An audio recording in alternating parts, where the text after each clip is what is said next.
On behalf of the Asia Scotland Institute, I'd like to welcome you to this briefing and discussion, which we're hosting jointly with the WSD, Worldwide Support for Development. Our event is entitled Clear Thinking and Sound Judgment on China. And we are very privileged to have on our panel today the Honourable Tony Abbott, former Prime Minister of Australia, and Professor Aaron Moore, who is the holder of the Handa Chair of Japanese-Chinese Relations and Head of Asian Studies at the University of Edinburgh. Before introducing our panelists in greater detail, I'd like to point out this is something of a pandemic-induced hybrid event.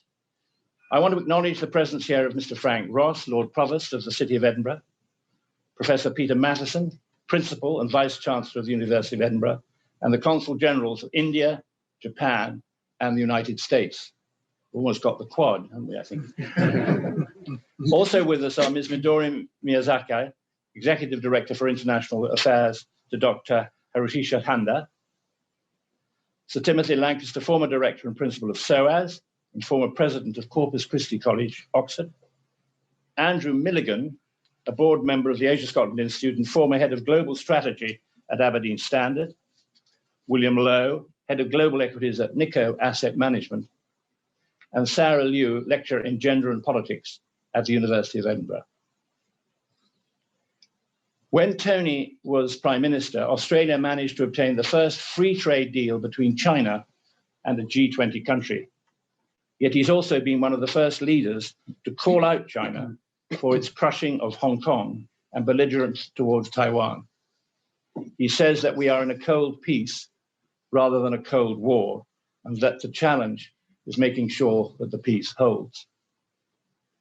Tony Abbott served as Prime Minister of Australia from 2013 to 2015 and leader of the Liberal Party from 2009 to 2015.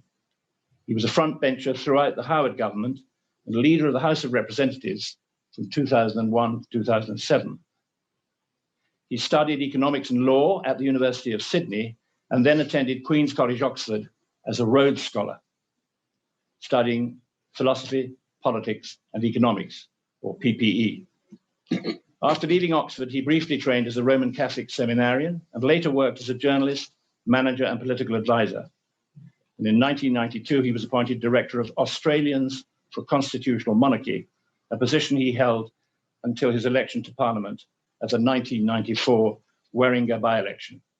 He's a patron of numerous charities, including Soldier On and Worldwide Support for Development. Professor Aaron Moore, our other panelist, received his PhD from Princeton University in 2006. He held postdoctoral positions at Harvard and Oxford University, as well as teaching as a visiting assistant professor at the University of Virginia, known by them as the University. In 2010, he was appointed as a lecturer in the history department at the University of Manchester, where he primarily taught modern Chinese history for 7 years and was made senior lecturer in 2016. He took up the Handa Chair at Edinburgh in September 2017.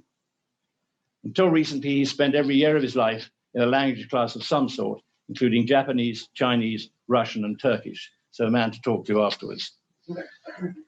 Aaron has presented his research as invited lecturer, keynote speaker, and chair around the world, especially in Britain and continental Europe, North America, and East Asia. So now that you know who the runners and riders are, I would say that we're privileged to have these two panelists, as well as those in this small invited audience. And I should like to start by asking Tony Abbott to share his views on the current state of relations with China and his predictions on how these are likely to evolve in light of the new US administration. Tony. Well, Roddy, thank you. It's wonderful to be here. I am honoured to be in such company. I'm particularly pleased and proud to have not just the Provost, but also the senior representatives of Australia's partners in the quadrilateral security dialogue, which is increasingly important for the peace and freedom of the Indo-Pacific region. Look, in brief, Roddy, you posed the question, how are relations with China and where are they going? I think the answer is bad and worse. At a dinner in Sydney in late 2014, the German Chancellor asked me what drove Australia's thinking on China. Greed and fear, I responded. Greed because we think China is becoming the world's biggest market, and fear because we think China is also becoming the world's strongest power. When leaked, as these things inevitably are, this exchange was supposedly a sign of lack of diplomatic sophistication, but it still strikes me as not a bad three-word summary of our attitude to the rising superpower. Now, in my time as PM, relations with China reached their zenith, symbolised by its first trade deal with a G20 country. Roddy's mentioned that earlier, and the declaration of a comprehensive strategic partnership between our two countries, China's 11th, notwithstanding Australia's intimate security partnership with the United States and the flight of an Australian military aircraft through China's first air defence identification zone over disputed islands. Notwithstanding this, President Xi even declared in the English version of his speech to our parliament back then that China would be, quote, democratic by mid-century. It all now seems so distant in this new era of wolf warrior diplomacy, with Australia described as chewing gum on China's boot.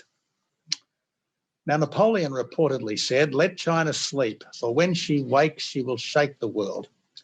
With roughly 4 times the population of the United States, China only has to be as quarter as prosperous per person as America to be its economic equal, and sooner or later, economic equality will translate into strategic parity.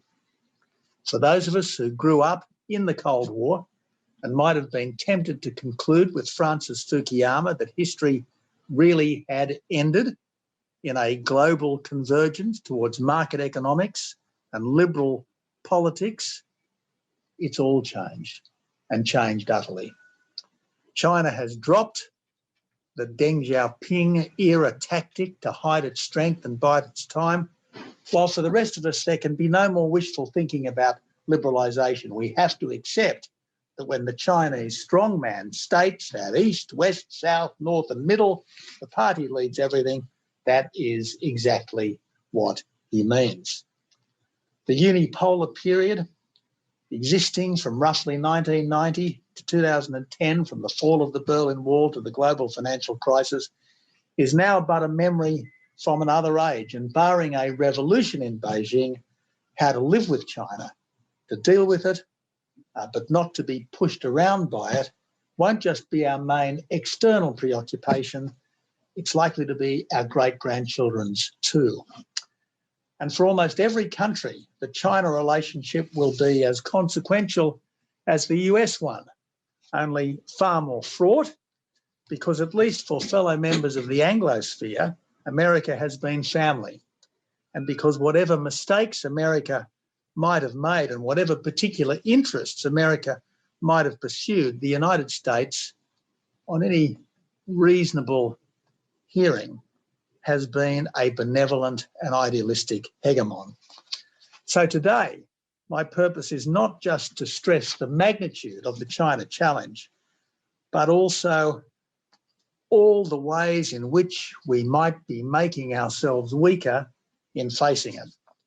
First, we sometimes fail adequately to distinguish between the Chinese people and the Chinese party state, and risk turning our own ethnically Chinese citizens from an asset to a liability.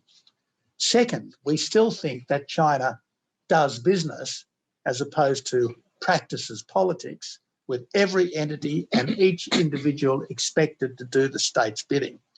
Third, we often seem oblivious to the extent to which some of our own domestic preoccupations might be sapping our morale in this contest.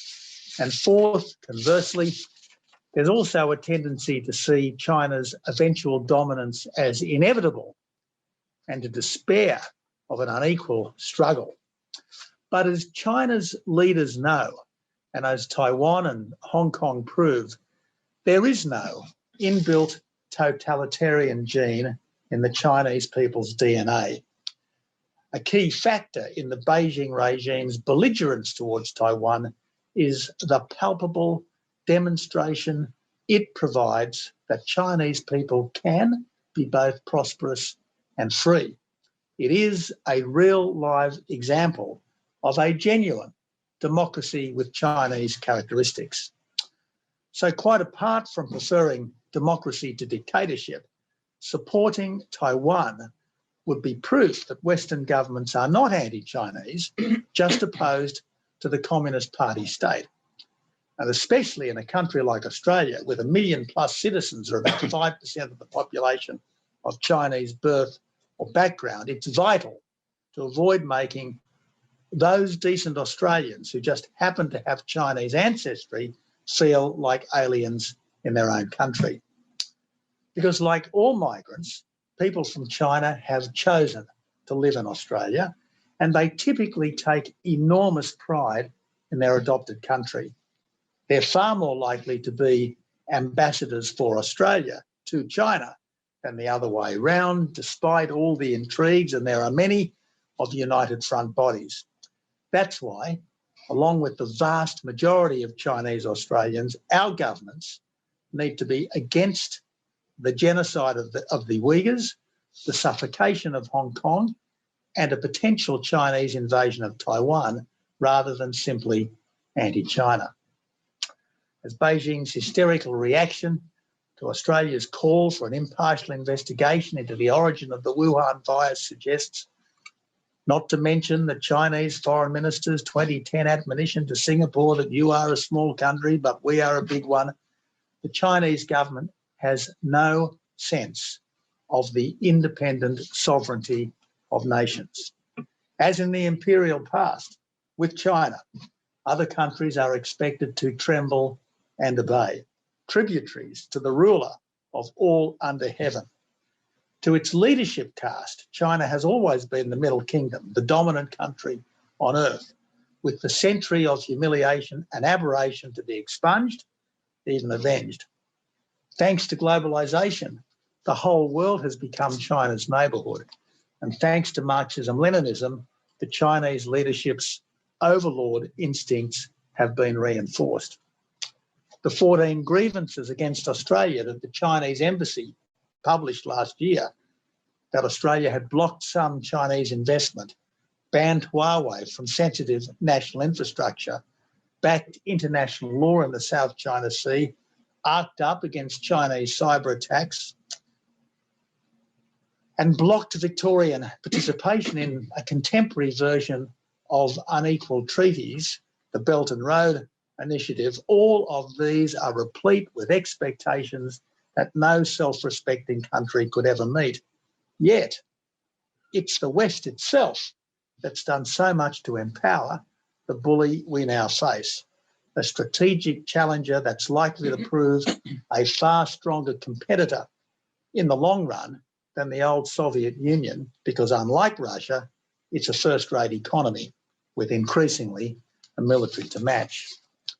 Most obviously, from the time President Clinton auspiced its entry into the World Trade Organization, China has made use of other countries' investment and technology to expropriate their industrial base.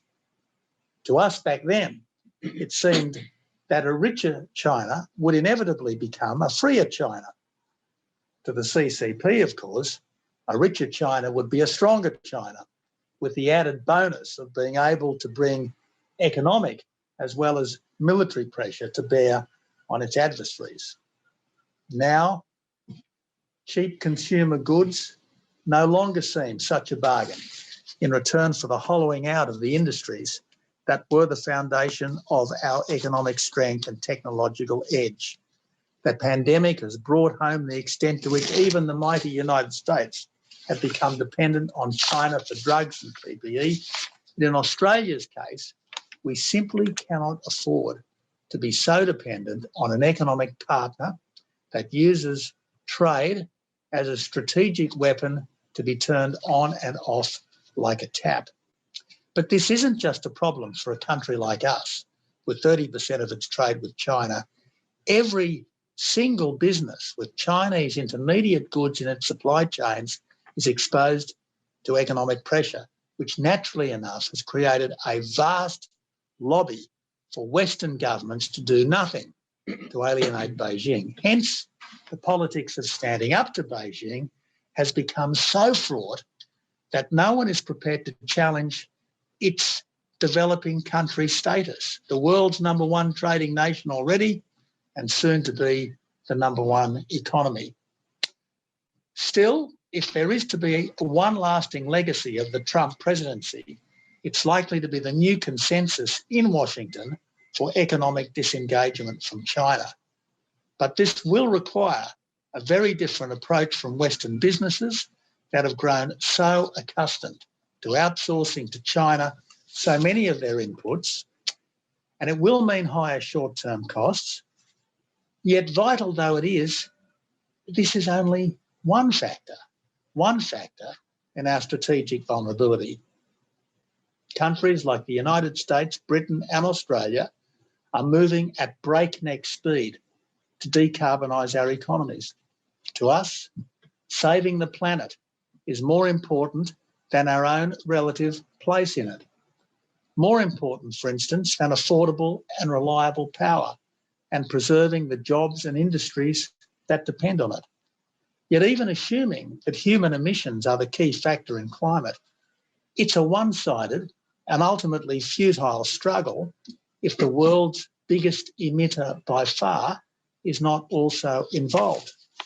China is happy to pile on moral pressure against the West in global climate forums and to sell us solar panels and prefabricated wind farms, but because it will never prioritise cutting its own emissions ahead of boosting its economy, the practical result of climate change policy is an economically weaker West and a stronger China without any great reduction in emissions. Likewise, in countries like the United States, Britain and Australia, nationhood is being undermined, often with official connivance. Australia has not yet had the orgy of statue toppling that's occurred here, but for a decade at least, our national school curriculum, every single subject from physics to Latin, is supposed to have been taught from, quote, an Indigenous, Asian and sustainability perspective that's calculated to convict our country in young Australians' eyes of national illegitimacy, cultural sterility and environmental vandalism. And then there's our response to the pandemic, which has been curiously Chinese in its approach to freedom, but most un-Chinese in its zealous protection of every single human life. For the past 18 months, most Australians have been living under states of emergency, subject to draconian rules on who can do what, set by unelected and unaccountable chief health officers, even though in our country at least COVID policy has arguably done more damage than COVID itself. Now granted, getting the balance right between safety and freedom is rarely straightforward. At one level, it is admirable that we've gone to such lengths in order to protect the vulnerable. On the other hand, it's hard not to wonder about the resilience of countries that are so discombobulated by a virus. Now, of course, China has its problems too. The emerging democratic superpower, India, will soon overtake it as the world's most populous nation. China has plenty of hard power, but almost no soft power. It has no friends, only clients and supplicants. No one flees to China seeking a better future, and all the Chinese who can want a Western education for their kids and as much property as possible beyond the reach of the commissars. There are plenty of decent people in China who think their country has lost its way. Especially for Australia, there's a duty to be more engaged, much more engaged with our own China-connected citizens in order to understand China better and perhaps over time help the people of China to appreciate that the alternative to dictatorship need not be anarchy. There's no good reason why we should not continue to sell China our commodities, to buy their consumer goods and to make common cause with China where it accords with our interests and our values to do so, such as in the search for the still missing flight MH370. But what we can't do is become dependent on China for anything that's vital to our future. Essentially, what's needed is a reciprocity test. We will allow you to do here only what you would allow us to do there. Meanwhile, with the mass execution starting in Afghanistan as the American-led West scuttles out, it's not our values and our capabilities that are in doubt so much as our readiness to assert them.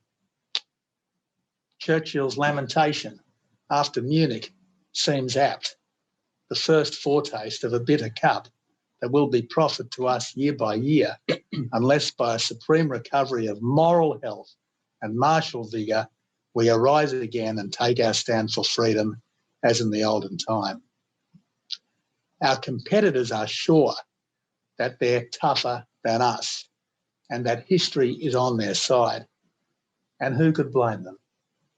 Neurotic about risk, worried about climate, uncertain about identity, it's hard to imagine countries less temperamentally ready for the new Cold War or even for the cold peace that's likely to exist between the democracies and China for as long as it maintains its current leadership.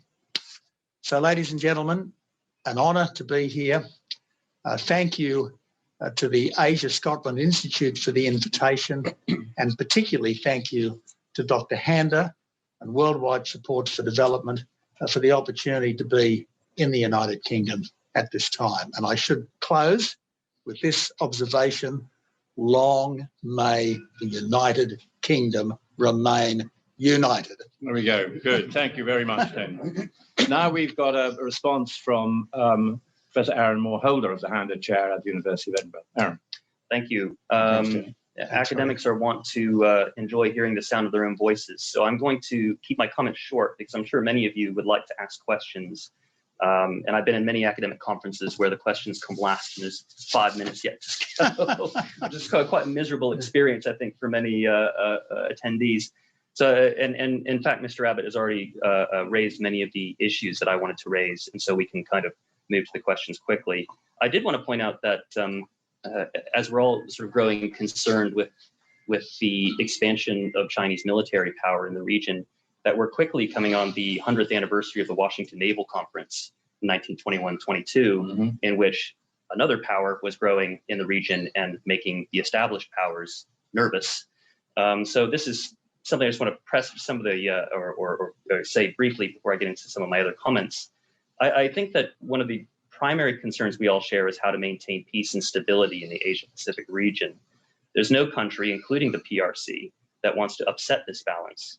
But the growth of Chinese military power and its willingness to assert its foreign policy decisions on issues like disputed islands, fishing and mining rights, or the status of Taiwan has made its neighbors very nervous. We've definitely seen coming from Taiwan a greater assertion through various channels that it has a right to defend itself and maintain a presence on the world stage. And I think this became particularly acute during the pandemic, when Taiwan was effectively excluded from many international discussions on the pandemic, where really they had a lot to show the world in terms of its response. And unfortunately, they were not allowed at the table. Taiwanese security has also become more of a concern for countries like Japan and the United States due to the high concentration of the semiconductor industry there. Those who know the industry better may correct me if I'm wrong, but I believe about 60% of the semiconductor industry is now, or the foundry market anyway, has been concentrated in Taiwan, which makes it a very sensitive, even more sensitive area than before. Disruptions to the semiconductor industry would affect the production of automobiles, consumer electronics, including the phone that I brought here today, and other technologies that we rely on for security. Consequently, Taiwan's status has been a flashpoint, not only for the UK's relationship with the PRC, but the whole region's stability. We've seen a sort of consistency through this with both the Trump administration, but now also with the Biden administration. There seems to be some consistency with its position towards Taiwan. And there was a recent white paper released by Japan's Ministry of Defense that includes Taiwan as one of its areas of concern. This is a significant change in Japan's foreign policy, although the Japanese Consul General can correct me on that if I'm wrong. But I do believe that this is a significant transformation in Japan's public stance towards Taiwan. Now, in 2016, Japan also announced its free and open Indo-Pacific policy, which was followed by a similar position in the United States under the Secretary of Defense, Mike Pompeo. But this was actually followed by the US withdrawal from the TPP, which caused a lot of concern and confusion in the region. Considering the large amount of investment that came with the Belt and Road Initiative, US-Japan cooperation, and here we're not just talking about the DFC or the Japan Bank for International Cooperation, but also the sort of multilateral and other private investment funds really seem sort of comparatively parsimonious. So we're kind of wondering then, or at least a lot of the people in the region are wondering, is the US going to be a reliable partner going forward? Will Japan be a reliable partner? What does this all mean? But I think, for those of us in the United Kingdom, it also begs the question after Brexit, what extent should we be involved in this evolving situation? And is this the best application of our limited resources as a country to be involved in East Asian affairs? The US, Japan, and the United Kingdom appear to be supporting countries that assert rights of movement in international waters, as well as fishing rights in the Pacific. And this continues to be a concern across the board. US cooperation with Vietnam and the Philippines appear to be continuing. The Japanese Prime Minister Suga recently visited Vietnam and Indonesia, again, insisting on freedom of trade across Asia. I think the question among many countries is how should we work together and what our relationship with the PRC ideally should be. And in particular in the UK, it would appear that we'll continue to support those asserting these shipping rights and trade rights that are in areas that are increasingly claimed by the People's Republic of China. And I think this is perhaps going to be symbolized by the visit of the HMS Queen Elizabeth to the China Sea, although I noticed that they had a minor COVID situation with this ship, which has to be alleviated before they move on. So in many ways, the strategies that we may concoct here or elsewhere are going to be potentially derailed by pandemics and climate change. There may be bigger issues on the horizon than what agreements we come to unilaterally or multilaterally. So, I mean, many of the issues that have come up, particularly from the US and the Japan side, have been reiterated in the 2021 UK Integrated Review. How do we continue to have a productive relationship with a country? But in particular, as Mr. Abbott is pointing out, all of our friends and partners in the PRC, the people we do business with, we have intellectual and academic exchanges with, how do we continue to have these relationships while maintaining our commitment to human rights and sort of putting those on the table for other countries to observe and follow? From my perspective, speak for myself, I don't know that it's always productive to dwell on the negative issues impacting our relationship with China. And in some ways, if we look back historically, the stage that we're in now, as I mentioned with the Washington Naval Conference, there's some similarity to the interwar era that we were in previously, where we have to make a decision about whether we're going to put forward our human rights concerns or simply accept that countries are going to be behaving in their self-interest, as we should as well. And I think it's particularly acute for those of us living in Scotland because Chinese investment in Scotland is growing. I was looking at some of the Scottish government statistics prior to this meeting. Scotch whisky exports to China have increased 47%. China is currently Scotland's 17th largest export market, but it's growing quickly. Exports of Scottish salmon to China increased 30%, both in 2017, so growing all the time. Those of us who sit in the cross-party parliamentary groups at Holyrood notice that Scottish businesses are increasingly interested in doing business with China. This is very important for Scotland, as trade with Japan was in a generation before. And we've seen the enormous economic impacts that these positive relationships can bring. China has now become, for the first time, a top 5 source of inward investment to Scotland. So people in Scotland are quite keen to maintain this relationship. So I think it's important for our elected leaders to show leadership on building the right relationship with China, and not just a position that helps win them votes or to please special interest groups. The promise of a mutually beneficial relationship is continually threatened by political issues.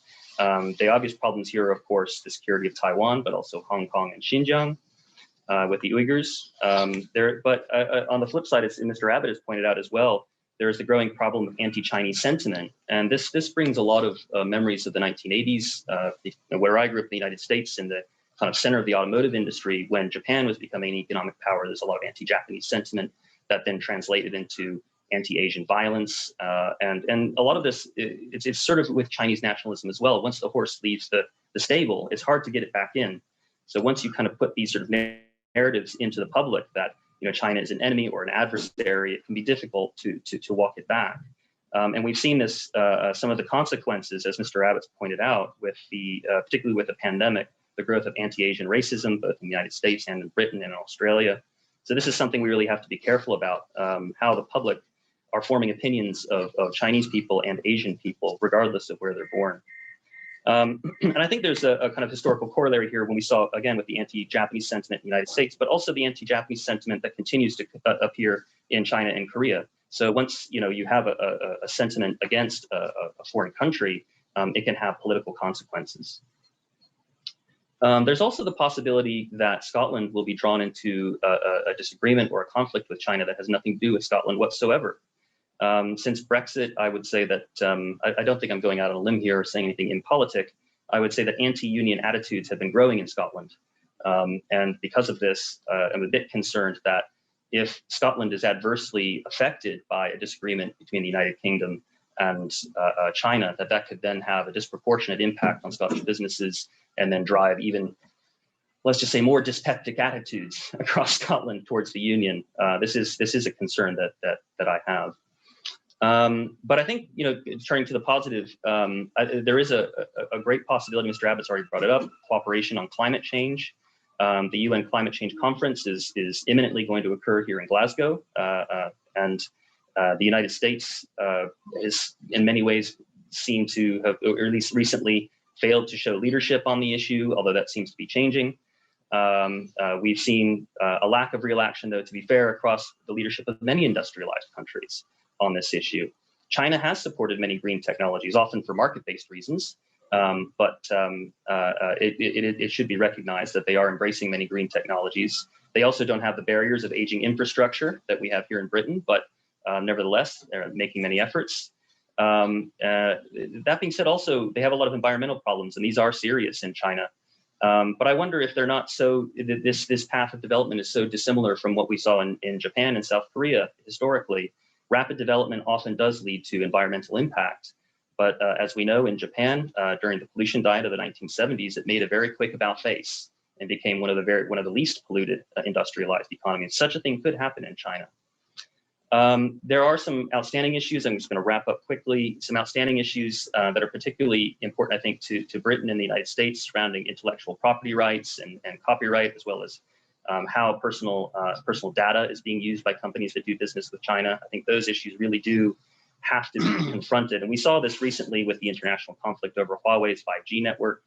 And it just shows, it's echoing some of Mr. Abbott's comments, that engagement on the economic front do not always lead to progress on the political front. In some cases, they lead to greater and more serious conflicts. And we've seen this in the United States, for example, with professional sports teams that have come under critique if they make a comment about Hong Kong.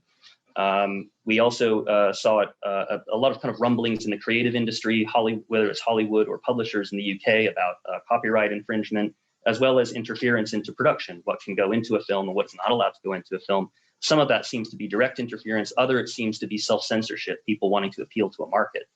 And the Chinese market is important. So we're coming into a strange phase, I suppose, when global consumption of arts and culture are responding to Chinese government concerns, whether that's directly influenced or not. I think that's something that we really need to think carefully about. So we kind of, again, echoing Mr. Abbott's comments, Chinese wealth did not seem to produce a system in which the government would allow foreign or domestic actors to openly criticize its policies. And this is something I think that people in the United Kingdom and the United States are very concerned about. This relationship between wealth and development on the one hand, and then freedom of speech and liberal culture on the other is decoupled. And I'm glad you brought up Francis Fukuyama. That means I don't have to. And so we are kind of coming to this strange, after the end of history, new history expansion. And I mean, although we're accustomed to speaking these days about the rise of the far right in Europe and North America as a crisis in liberalism, much as we saw in the interwar period, perhaps the strengthening of the party-state apparatus in the PRC is the best example of how great wealth does not lead to greater personal freedom or even a more liberal economic system. So to conclude, The main issue is how to build a relationship with the PRC that's sustainable in terms of international relations, ecological protection, and mutual development. The old ways of liberal trade without political intervention clearly did not produce the outcome that many had hoped for, but they were inarguably, and I think it's worth pointing this out, they were inarguably superior to simple containment and Cold War. The question for Britain is what role it should play in the relations of East Asia, and whether it should strike a different path currently taken by the United States and Japan, or join with them. And as for Scotland, the question is even more acute as business with China becomes even more lucrative and rewarding, as well as the higher education sector. Our specialists here at the University of Edinburgh have been profiting, not personally, but profiting intellectually immensely with our exchange with our partners in China. We don't want this to end. So should we continue with the policy of engagement? And with the slight concern that, for example, Scotland may find itself, as with Brexit, pulled into a foreign policy decision that is deeply unpopular in the country. And I'll leave my comments there and open up for further questions from the audience. Thank you. Aaron, thank you very much. And this is the one place in the world where you can tell when it's a dead stop, because at 1 o'clock, the famous gun will go off up from the battlements of the castle. So we shouldn't be here then. We should be on our way downstairs for lunch. But now let's indeed open up the floor to questions. Thank you, Aaron. When you're asking a question, you could say who you are and ask the question, and we will be able to pick it up. Yes.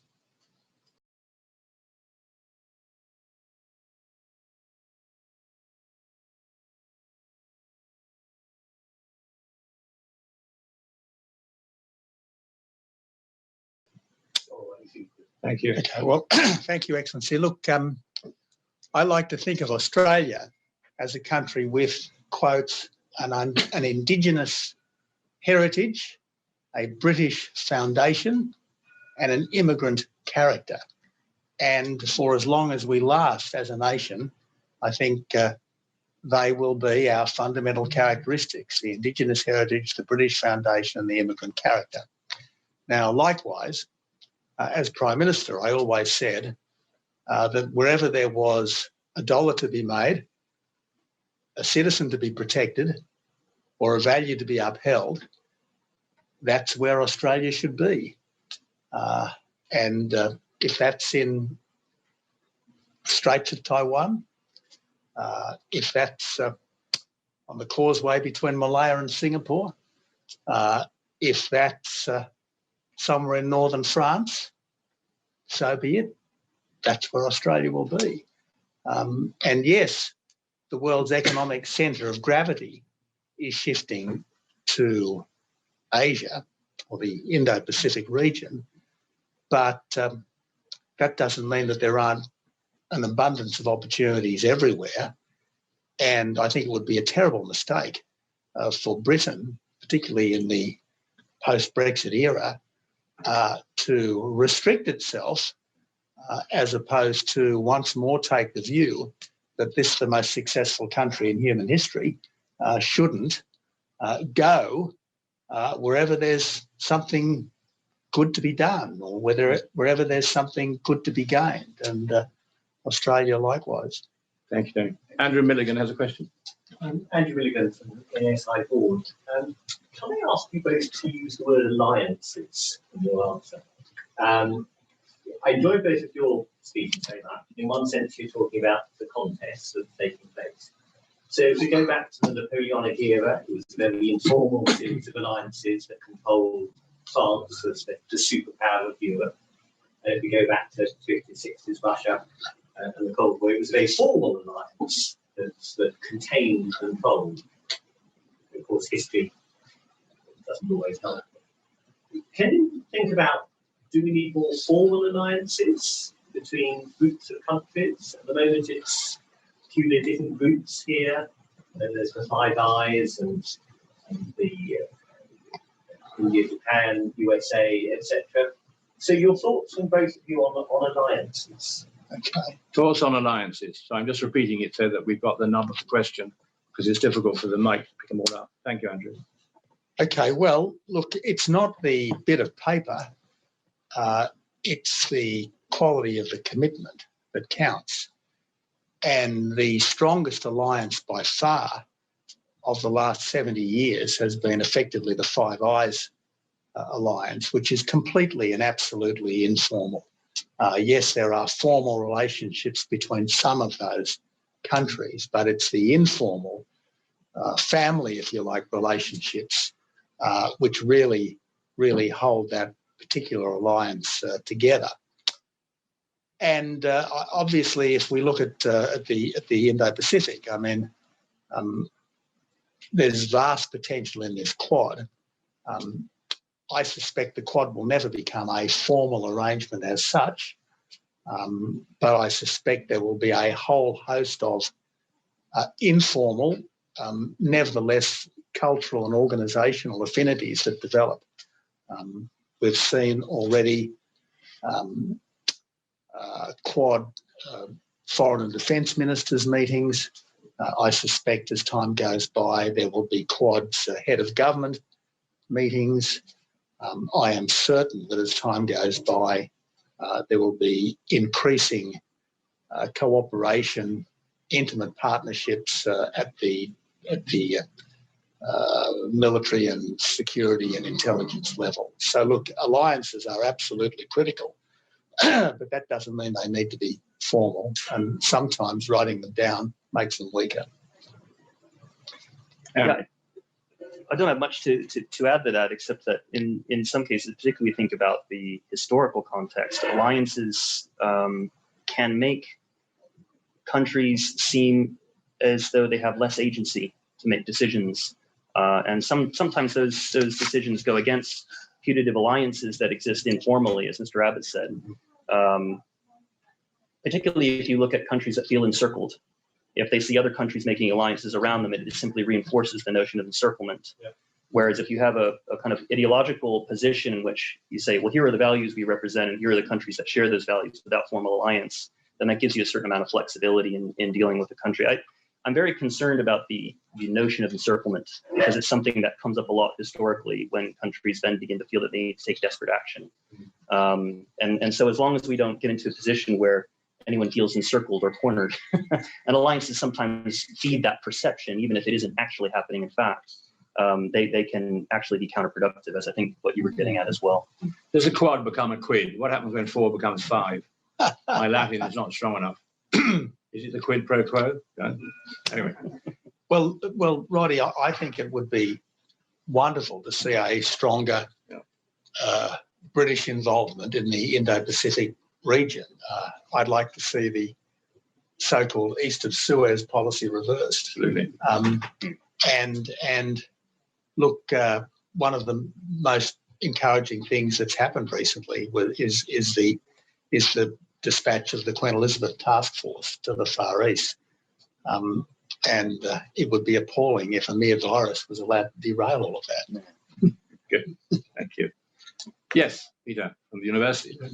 Yeah, Peter Watson from the University of Edinburgh. So actually, question particularly to Tony Abbott, I'd be interested in Aaron's answer as well, because he's one of mine. I worked in Hong Kong before I came here, and one of the things I did before I went was met with Chris Patton, because I felt he was another Brit who'd been dumped rather unexpectedly in Hong Kong, and I might have something to learn from him. And his best advice was read my book, typically. But so probably buy my book. Buy my book. Well, he didn't give me a copy yet. But two of the elements of that book were, firstly, don't make up special rules for China. Use the same standards and the same principles to deal with China that you would with anybody else. And one of the second points of the book was China respects strength, not weakness. My question is, do you agree with those 2 points? Thank you. Essentially, yes. Look, in my time, I took the same view with every other country. The first time I engaged seriously as Prime Minister with that country, I wanted to say something to that country and its leaders that was both true and that they would want to hear. So, for argument's sake, the first thing I said to Shinzo Abe was that since 1945, Japan has been an exemplary international citizen, and that no country deserves to have the sins of the great-grandfathers visited on the present generation. And what I said to the Chinese leadership was that the lifting of 500 million people from the third world to the middle class in scarcely a generation is probably the greatest advance in human well-being of all time. True, both statements, and very much what they like to hear. And why wouldn't they want to hear the kind of uplifting truth about themselves? That said, Japan is a liberal democracy. Japan is a country which has worked extremely closely with Australia, with the United States for several generations now, whereas China is still a communist dictatorship. Now, at the time, as recently as 2015, we thought that the panda bear was becoming more cuddly, but obviously that's not the case, and Xi Jinping has made it his historic mission to reclaim what the Chinese leadership always thought, but was much more diplomatic about expressing it, was its rightful place as the world's #1 country. And I just think we have to accept that as long as China remains a communist dictatorship, at least at the government-to-government level, things are going to be very transactional. At times they might be extremely chilly to the point of being openly hostile. Yet there will be all sorts of things where we can cooperate, work together without compromising our values or our deep interests. And obviously where that's the case, you should, because you never know. Just as no one really expected the old Soviet Union to suddenly develop a Gorbachev, at some point in time, almost inevitably, China will have its own version of a Gorbachev, but that might be 10 years, it might be 20 years, it might be 120 years. We just don't know. My comments are much the same, except that I would say it would be interesting to hear from some of the career diplomats about whether they think international law, particularly in the sea, has been productive in terms of helping countries like China, Korea, Taiwan overcome disputes, or whether the international law actually encourages them to make competing claims. There's been some interesting research in that area. It's something we don't really have time to get into, but in general, I do agree that there shouldn't be any special rule or special case for the PRC. It should be in the same framework that we all work within. As far as China respecting strength and not weakness, I think that what concerns me is the interpretation of what strength is. What do we mean by strength? If we're seeing military strength, I would say no. I think that can also often be counterproductive. My reason for that is looking at some of the research some of my colleagues have done, particularly Peter Grease at the University of Manchester, on popular nationalism in China. And I think to a certain extent, this idea that I wouldn't say that China could be intimidated, but that there is a kind of display of military power by which the PRC government would then take our demands seriously is not something I think would be particularly productive. And part of that is it feeds this narrative of encirclement, and also kind of triggers a strong response from people within the PRC towards confronting that intimidation, as they would see it, even though we may frame that as a kind of assertion of values or assertion of rule of law. They may perceive it as an attempted intimidation. And part of it, I think, what might be more effective than that sort of a show of strength is simply the promise of prosperity. So more the carrot and the stick, and saying, well, here are the rules in which we can trade productively. And if we can follow those rules together and work together, then we'll all achieve stability and growth. Because really, I think the government of China is not so different from governments elsewhere in the world, in which they're concerned about domestic stability.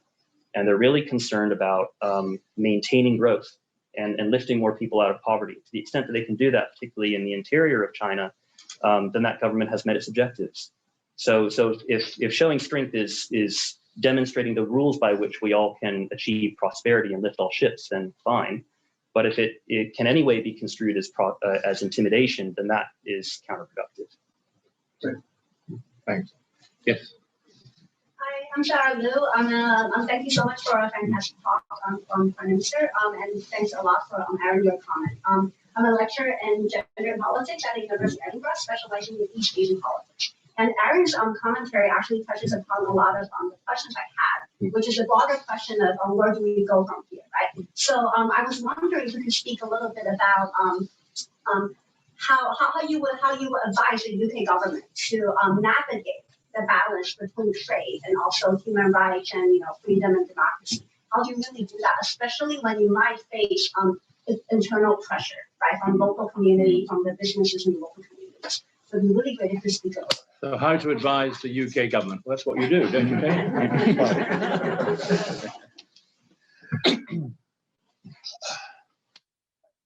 This may not be, Gladys, the answer you want, but it's the answer I'm going to give.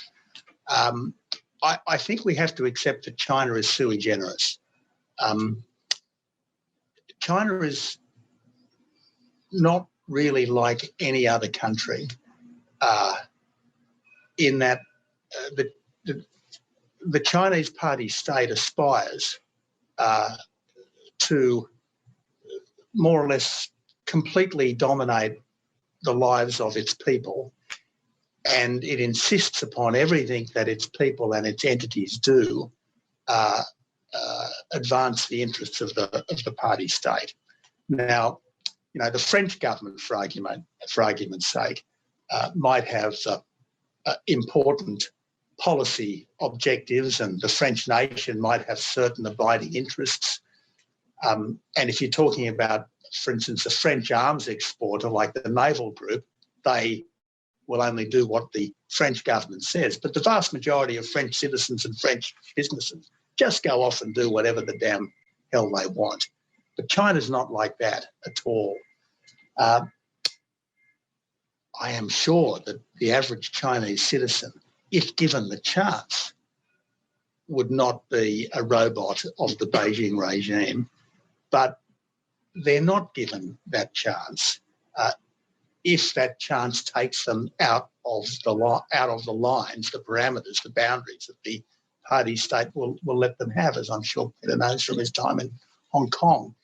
So I just think we need to appreciate that thanks to the party state apparatus and the ideology of Marxism-Leninism, which has reinforced that traditional imperial exceptionalism, dealing with China is different. Now, the laws of physics, as it were, apply to China just as they apply to every other country. And there are certain basics like not wanting to see devastation, not wanting to see one's own citizens wantonly damaged or hurt, that would apply in China just as everywhere else. But every single thing is done with strategic intent in China in a way which is not true of any other significant country. Fortunately, I'm not in a position to advise anyone's government as an academic, but I would just kind of say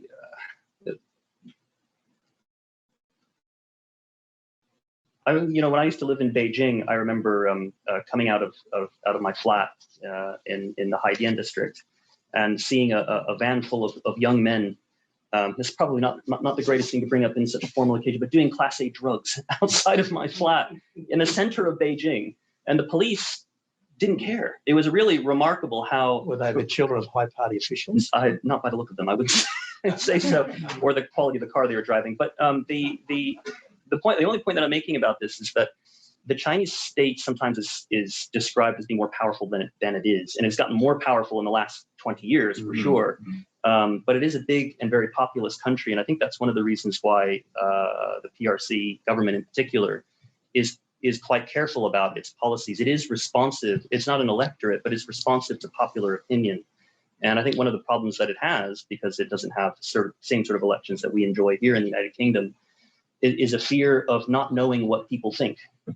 So that is another kind of concern that generally evolves. But I think, going back to Dr. Liu's question, if I understand her correctly, one of the issues here is how can the United Kingdom's government show leadership without kind of potentially being batted back and forth by different special interest groups and popular opinion within the United Kingdom? So, for example, if there's a strong anti-Chinese sentiment, but it's not in our interest to take, a confrontational attitude towards the PRC, how do we show leadership in guiding the people away from those opinions? Or if it's that, for example, businesses really want to do more work in China, but in fact, at this point, it's better to take a stronger position vis-a-vis the PRC. How do we then show leadership and talk back? Because effectively, the political leadership in this country, not effectively, in fact, are elected. And so they do have to respond to their constituents, whereas in the PRC, that's less of an issue.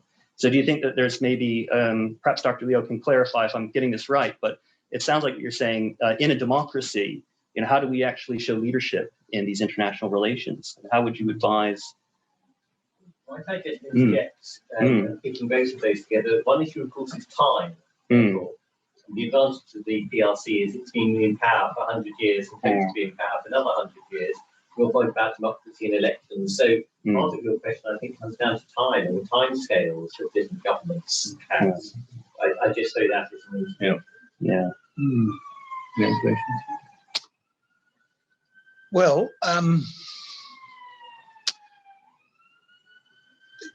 obviously my thinking on China has evolved. I mean, back when I was Prime Minister, China was really only starting the whole militarisation of the South China Sea process.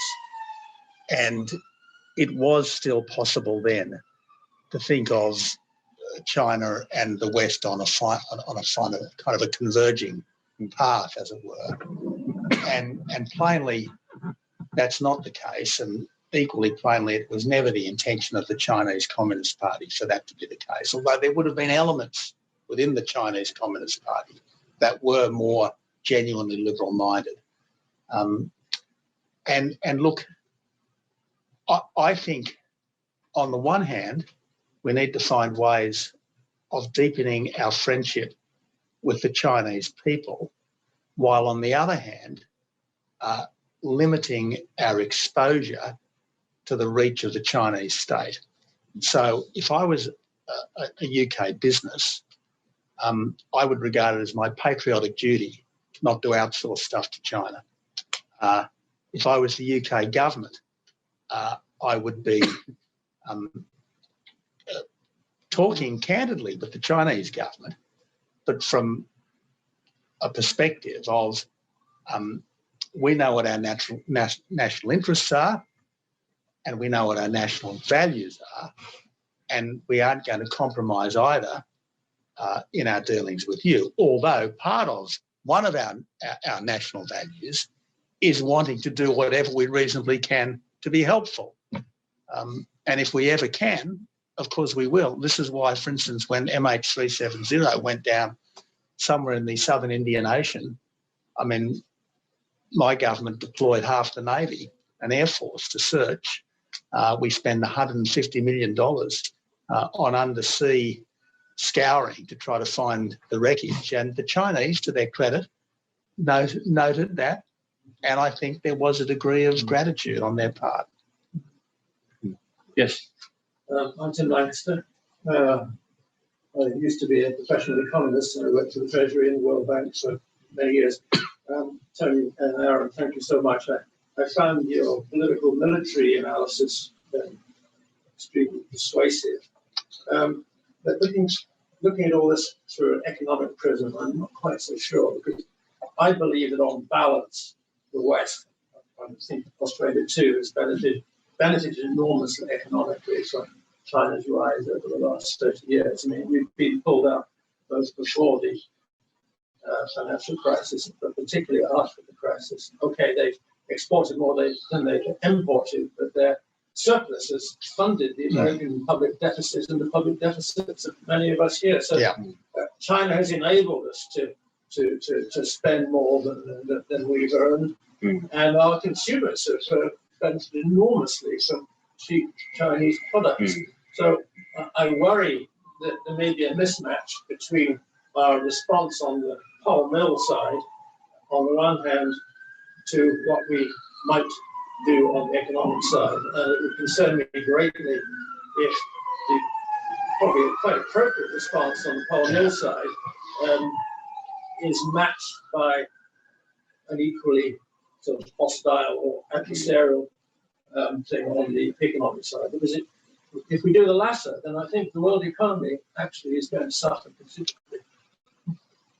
Well, Tim, look, I hear exactly what you're saying, and I think we are faced with difficult choices. And to what extent do you put your short-term economic benefit ahead of your long-term security interest, and to what extent do they both interplay? I think these are very real issues, and they're often not cut and dried, which is why foreign investment decisions have to be made on an ad hoc basis rather than in accordance with any universal principle. Now, to give you one practical example of where this came into play in my time as PM, the Asia Infrastructure Investment Bank was, in some important respects, an arm of Chinese foreign policy of my cabinet.